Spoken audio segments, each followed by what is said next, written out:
تقدیر انسان کی تدبیر سے ہمیشہ 2 قدم آگے ہوتی ہے۔ تم جو کچھ کرتے ہو سب اللہ کی نظر میں ہے۔ حسد کا کوئی فائدہ نہیں ہے، بلندیاں خدا کی ذات دیتی ہے۔ جب نماز میں سکون ملے تو سمجھ لینا اللہ تعالیٰ تم سے راضی ہو گیا ہے۔ بے شک زندگی کی ساری بلندیاں رب کے آگے جھکنے سے ملتی ہیں۔ تم یہاں میری تلاوت کیا کرو، میں قبر میں تمہاری حفاظت کیا کروں گا۔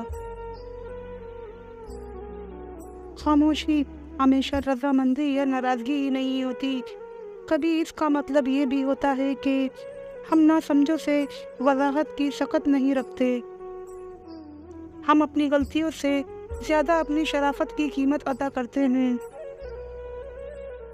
دکھاوے کی کوشش کبھی نہ کرو، جب کمال کو پہنچو گے تو خود بخود نظر آ جاؤ گے۔ بزرگ گھر کی رونق بھی ہوتے ہیں اور برکت بھی۔ خوشی وہ واحد خوبصورت چیز ہے جو ہمارے پاس نہ ہوتے ہوئے بھی ہم دوسروں کو دے سکتے ہیں۔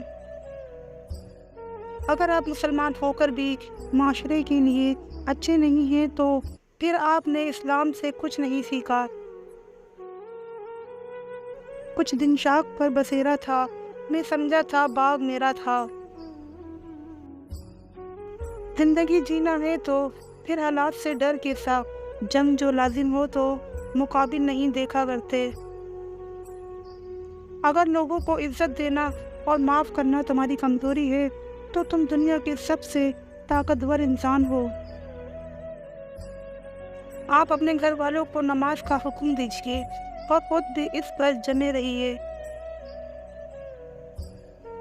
کسی سے بدلہ لینے کا مزہ 2-4 دن رہے گا، لیکن کسی کو معاف کرنے کا مزہ ساری زندگی رہے گا۔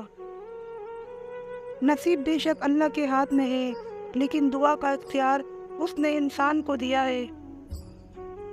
اس دنیا کا سب سے بڑا خسارہ نماز اور قرآن کو کھو دینا ہے، یعنی اگر ہماری زندگی میں نماز اور قرآن نہیں ہے تو اس سے بڑا خسارہ اور کوئی نہیں۔ کوشش کریں کہ آپ ہمیشہ ایک پھول بن کر رہیں تاکہ دوسروں کو آپ کی زندگی سے خوشبو ملتی رہے۔ خاموشی سے بڑا کوئی جواب نہیں ہوتا، لیکن خاموشی سے بڑا کوئی عذاب بھی نہیں ہوتا۔ ہمیشہ یہ اظہار کریں آپ بالکل ٹھیک ہیں، چاہے زندگی آپ کو کتنی ہی مشکلات میں کیوں نہ ڈالے، کیونکہ رازداری دوسروں کے رحم کرنے سے کئی زیادہ خوبصورت ہے۔ ہم جانتے ہیں کہ صدقہ مصیبت کو قریب نہیں آنے دیتا، لیکن ہم صدقہ مصیبت آنے کے بعد دیتے ہیں۔ اس سے مانگ کر روتے نہیں، اس سے رو کر مانگتے ہیں۔ یا اللہ میرے اس گھر کو پرسکون بنانا، آمین رب العالمین۔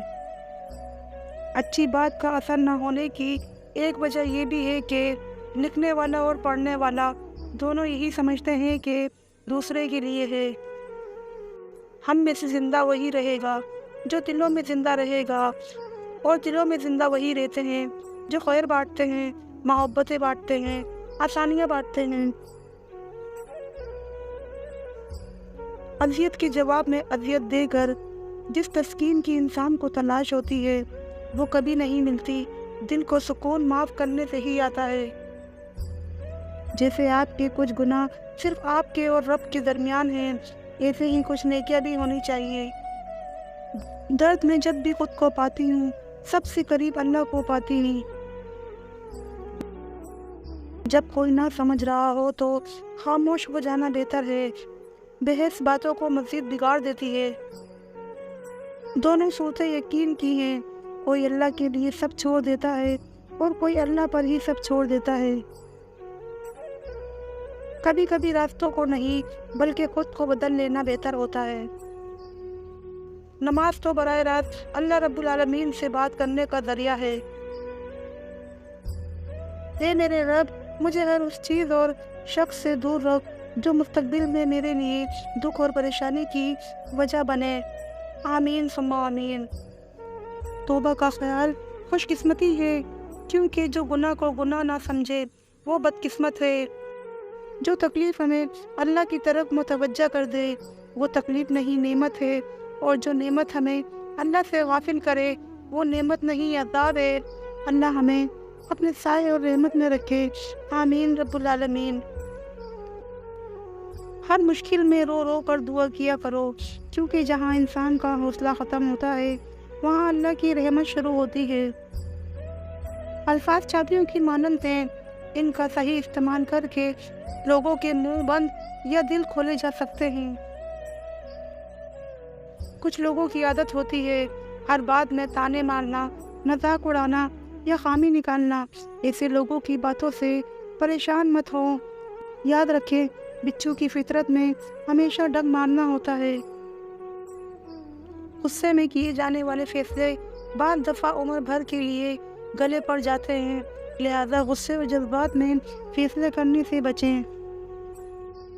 لوگوں کی گالیاں، بدتمیزیاں، بد اخلاقیاں پریشانی کی بات نہیں بلکہ ایک کریڈٹ ہے جسے تم قیامت میں پیش کرو گے، یعنی ان بد اخلاقیوں کے بدلے تم ان کی نیکیاں لوگے۔ جس کا درد اسی کا درد، باقی سب تماشائی۔ تو دنیا کمانے میں مصروف ہے اور دنیا تجھے یہاں سے نکالنے میں۔ دنیا کے سبھی لوگ خوبصورت ہے، بدصورتی ہمارے رویوں اور سوچ میں ہے۔ جب دکھ شدت اختیار کر جائے تو بولنے کی غلطی کبھی مت کرنا۔ یہ تو صبر کے لمحات ہوتے ہیں، 2 لمحے جب اللہ آپ کے ساتھ ہوتا ہے، اور جب وہ ساتھ ہوتا ہے تو انسان کو فرش سے عرش پر پہنچا دیتا ہے۔ یہ موقع گنوانے کا نہیں، سب کچھ پا لینے کا ہوتا ہے۔ رشتے درختوں کی مانند ہوتے ہیں، بعض اوقات ہمیں احساس تک نہیں ہو پاتا اور ہم اپنی چھوٹی چھوٹی ضرورتوں کی خاطر انہیں کاٹتے چلے جاتے ہیں اور آخرکار ایک گھنے سائے سے خود کو محروم کر دیتے ہیں۔ ویڈیو اچھی لگی ہو تو پلیز لائک شیئر سبسکرائب ضرور کیجیے گا۔